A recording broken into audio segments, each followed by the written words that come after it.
Sa baul ni Mang Raul. May nahanap ako sa baul. Isang larawan. Larawang hindi mo makikita sa pahayagan. Pero kung nakikita mo lang, sigurado, kilala mo siya. Bakit? Siya'y tahimik, mahinhin, laging nakangiti. Parang walang interes sa gulo ng politika.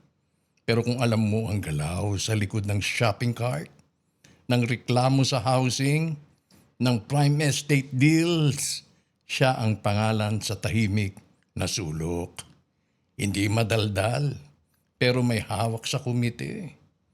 Hindi maingay, pero alam ng lahat. Kapag siya ang kumindat, umaandar ang makina ng negosyo.